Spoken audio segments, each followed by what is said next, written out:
children, good evening everyone. Welcome back to our math class.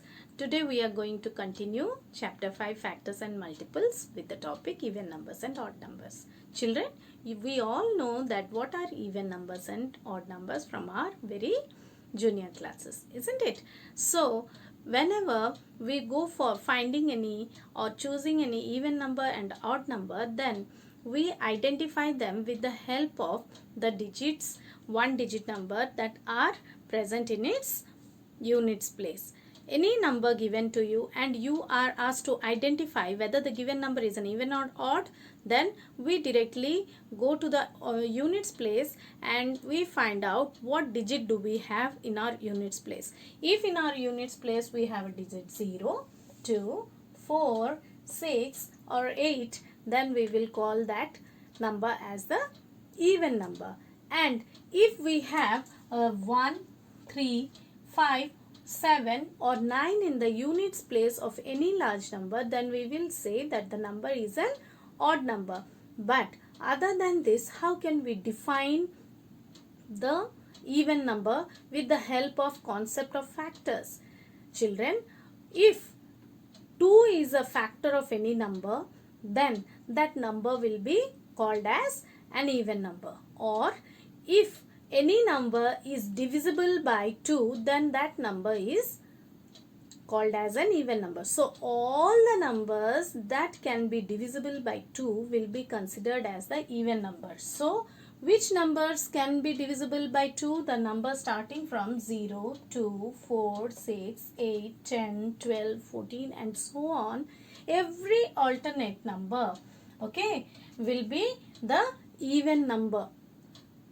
Whereas in our number system, all the numbers that are other than even number will be the odd numbers, such as 1, 3, 5, 7, 9, 11, 13. No. So on the number line, if we are representing any all the numbers, then you will find that every odd number, the next number to an even number is an odd number, and the next number to every odd number is an even number. Okay, so if 0 is an even number, can we say 0 is an even number? Yes, 0 is an even number. How will we say?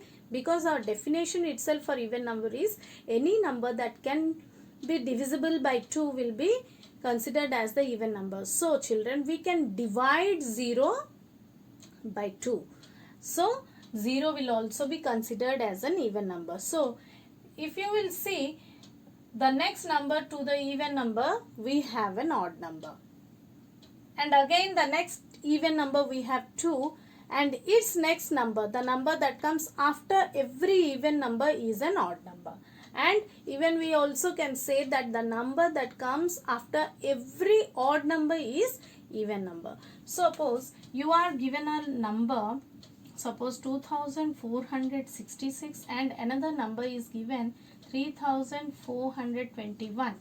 Sorry, 34,021 is given to you. Now you are asked to identify the odd number and even number out of these two numbers. Then what we will do? We will directly go to the units place digit and just we will check out whether our units place digit is an even or odd. So here in the first number 2466, we have a 6 in the units place, where 6 is an even number. So the whole number 2466 will be an even number. And whereas in the number 34,021, we have 1 in the units place, where 1 is an odd number. So the number 34,021 will be an odd number. Okay, so this is the way how you are going to identify even and odd. So remember all the points or all the ways that we can define an even and odd. Even you can define even odd numbers as the numbers that cannot be divisible by 2 are odd numbers. So these are the different ways of defining even and odd numbers. So children, try to remember them and keep in touch with them. Children, after understanding what are even numbers and odd numbers, now let us understand few properties related to even numbers and odd numbers. For this, I have a table here for you where we will try to understand what is the sum of any two even numbers, or an even number and an odd number, or two odd numbers. See, if we are adding any two even numbers, let us take an example and find out. The first one is sum of two even numbers. So always such questions, such sums or such properties you should test by taking examples. So let us take two even numbers and find their sum. Suppose 12 and 16. So what is the result you get? 12 plus 16 is 2 plus 6 is 8, and here 28. 28 is an even or odd? 28 is an even or odd? Yes, children? Here 12 is an even number, 16 is an even number, whereas the sum also we got an even number. How can you identify this? By observing the unit place digit. Here 8 is a even number, so the whole number is an even number. Next we have, so what did we get? When an even number is added to another even number, we get again an even number as a result. So write here even. Okay. The next property of even and odd numbers are that if we add any even number and odd number, if you add any even number and odd number, sum of even and odd number. So what do you get? Let's take an example. Suppose 36 is an even number, and take an example of odd number, one number, that is 25. Okay. So now let's add and find out the sum. How much do you get? 5 plus 6 is 11, 1 and 1 carry. 3 plus 2 is 5, plus 1 6. So children, when we added an even number an even number to an odd number, then as a result the sum we got what type of number? We got an odd number. So either we all know that addition is commutative. This means in any order you add these two numbers, whether you add this even number and odd number, or odd number you keep in the first place and take the 36 as the adjunct and adjunct. You can change the adjunct and adjunct in any adjunct in any order and find their sum. So if you are writing here an odd number and adding an even number to it, or even number is added to an odd number, in both the cases you will get the same result. So here when even is added to an odd, or this even number is added to an odd number, both the cases you will get an odd number only. Then what does we remain with? We remained with the sum of two odd numbers. So let us see sum of two odd numbers. So when you take any two odd numbers and try to add them, suppose 15 plus 21. Come on, how much is the sum, children? Here 15 and 21 both are odd numbers, and their sum is 5 plus 1 we have 6, 2 plus 1 3. So when we added two odd numbers, we got the sum an even number. So the sum of an odd number with another odd number, you always get an even number. So these are few properties related to odd numbers and even numbers which you have to remember, right? The next topic which we are going to discuss is prime numbers and composite numbers. How Out of the numbers that we have in our number system, we are categorizing the numbers into even numbers and odd numbers. Similarly, we can categorize the numbers in our number system as prime numbers and composite numbers with the help of factors. Right? If a number has, listen very carefully children, if a number has only two factors such that one and the number itself, then all those numbers will be called as the prime numbers, whereas the numbers those who have more than two factors will be considered as the composite numbers. So let us take few examples and understand this one. Suppose I am taking a number 16.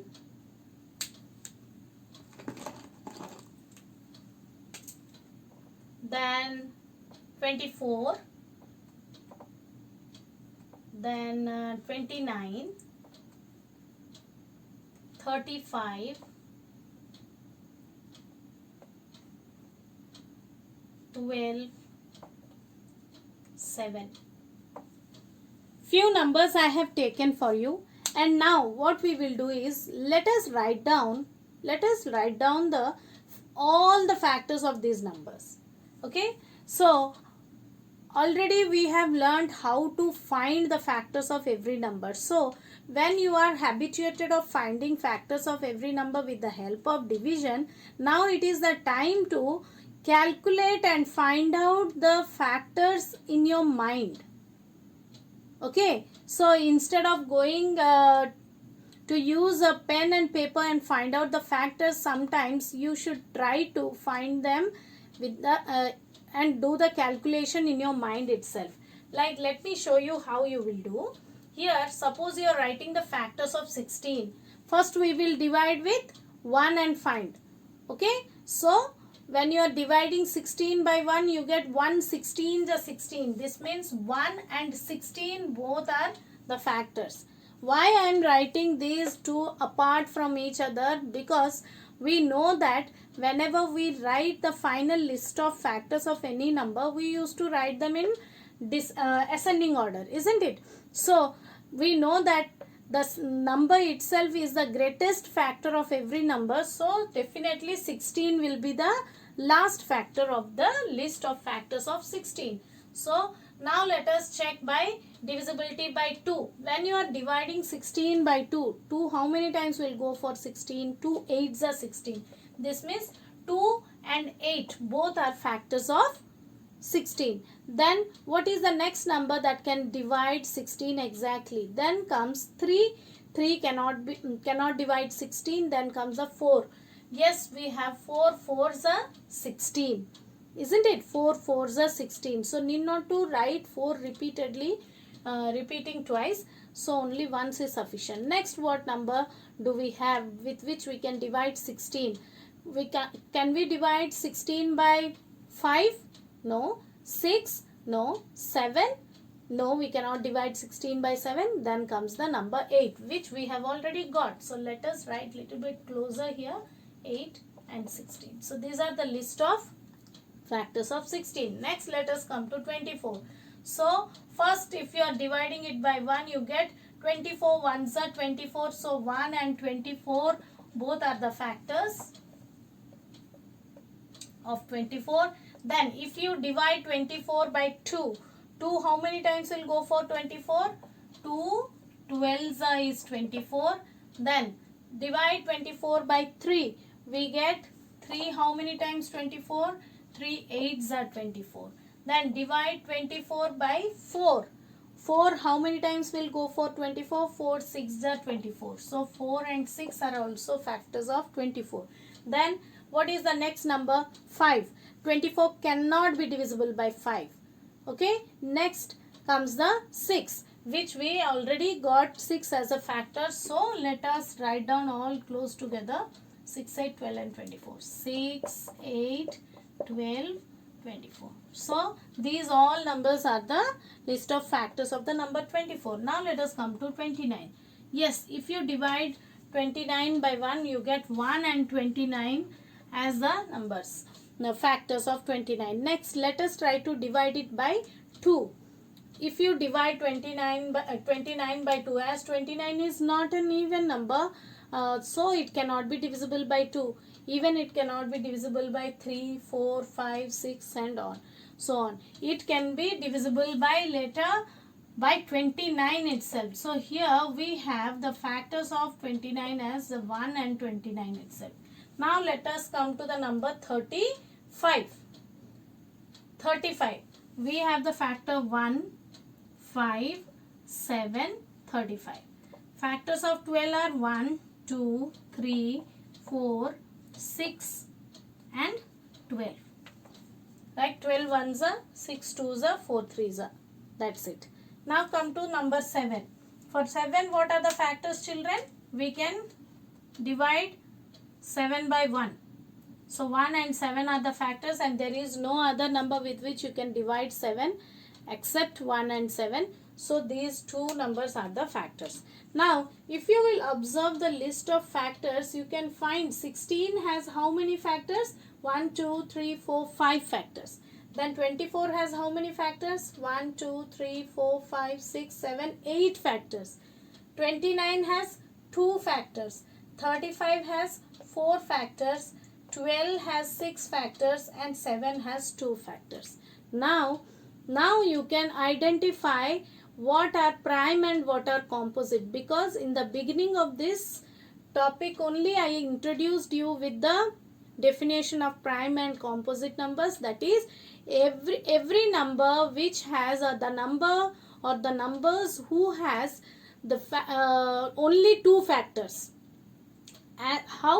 As the numbers, those who have only 2 factors, such as 1 and the number itself, then those numbers will be called as the prime numbers. Now tell me, whichever numbers that I have written here has factors, only 2 factors, such that 1 and the number itself. So if you will go across, you will find the number 29 and the number 7 has the factors 1 and the number itself. So these numbers will be called as the prime numbers. So 29 is a prime number and 7 is also a prime number. Then what about the rest of the numbers, those who have more than 2 factors?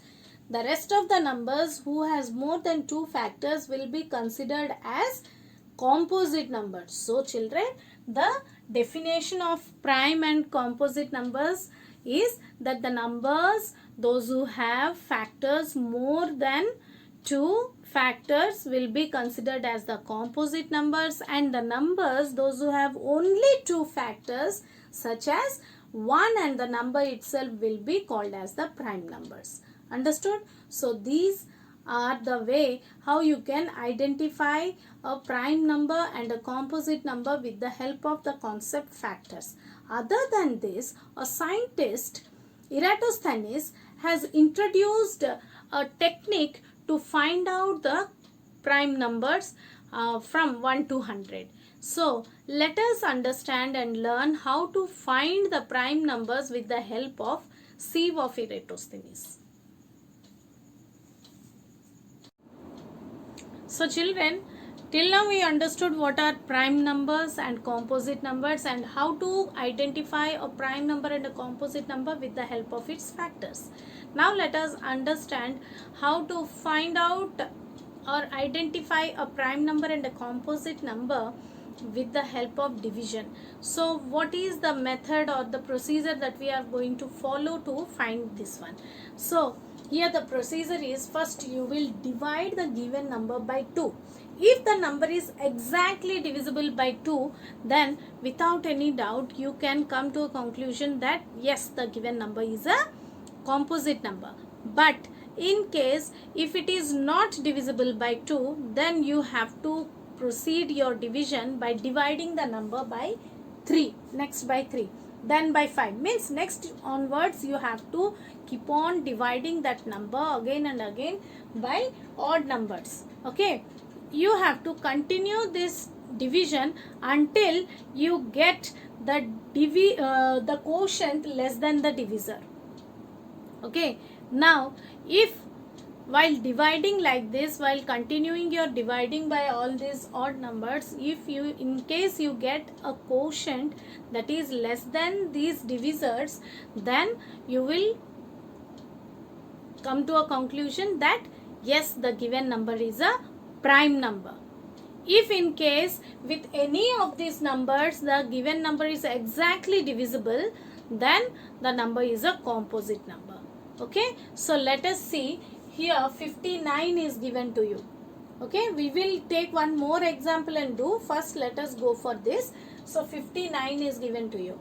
Now you have to find out whether 59 is a prime number or a composite number. So for this, what is the first step we have to follow? First of all, we have to divide 59 by 2. So instead of going to the long division, I am considering taking the short division method, so that the space it will consume, it will use less space. So 2 choose a 4, 19 you have. 2 how many times will go for 19?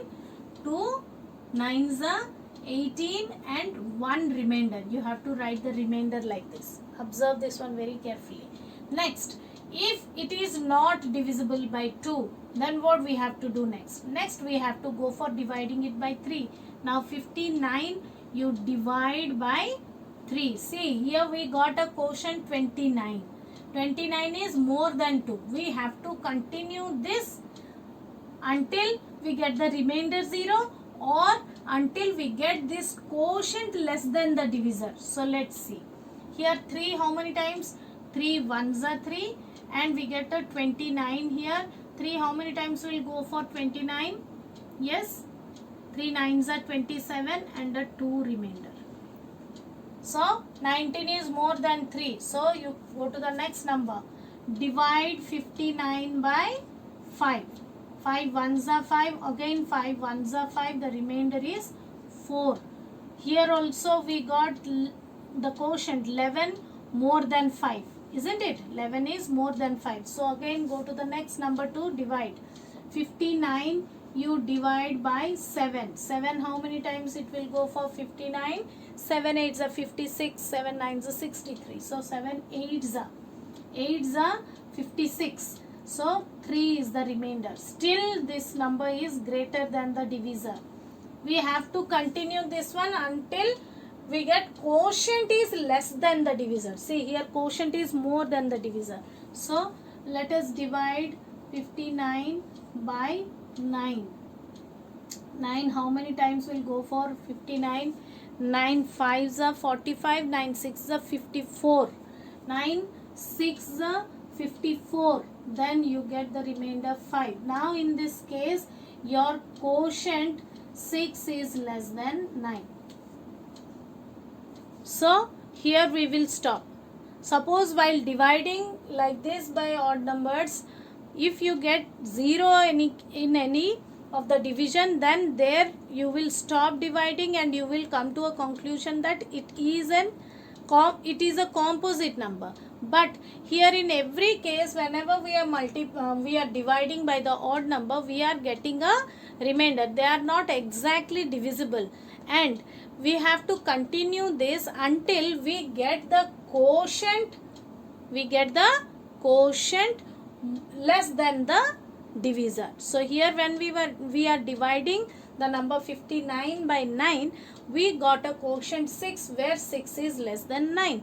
So here we will stop dividing, and as we got 6 less than 9, here we will write a statement that therefore 59 is a prime number.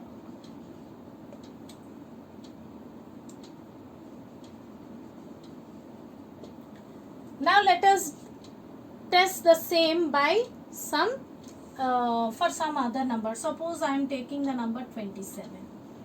Okay. So let us first divide 27 by how much? 2. Let us divide 27 by 2. 2 how many times will go for 27? 2 ones are and 2 threes are 6 and remainder is 1. So your quotient is 13. 13 is more than 2. So go to the next step. Next we will divide 27 by how much, children? We will divide it by 3. 3 how many times? 3 nines are 27 and remainder is 0. Oh, when we have divided by 3, here itself we got a remainder 0. What did I say? While dividing, if you get remainder 0 for any of these numbers, when you are dividing, if you get remainder 0, then it is confirmed that the given number is a composite number. But like in the first case, we never got a remainder 0. Every time we got a remainder. This means it's not exactly divisible. And so that we continued it until we get the divisor less than the quotient. Okay. So we came to know that here the number is a prime number. But as we got a remainder 0 here, so we will stop our division here itself and we will write the statement. Therefore, 27 is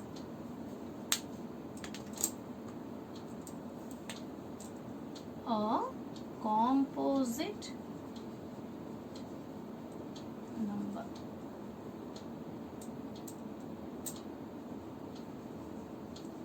Right.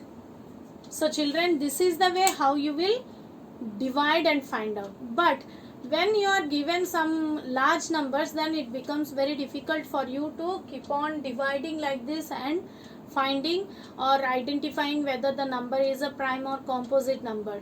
So for this, the scientist Eratosthenes has introduced a new way to find out the prime numbers with the help of sieve of Eratosthenes. So let us understand how to find the prime numbers and the composite numbers with the help of sieve of Eratosthenes.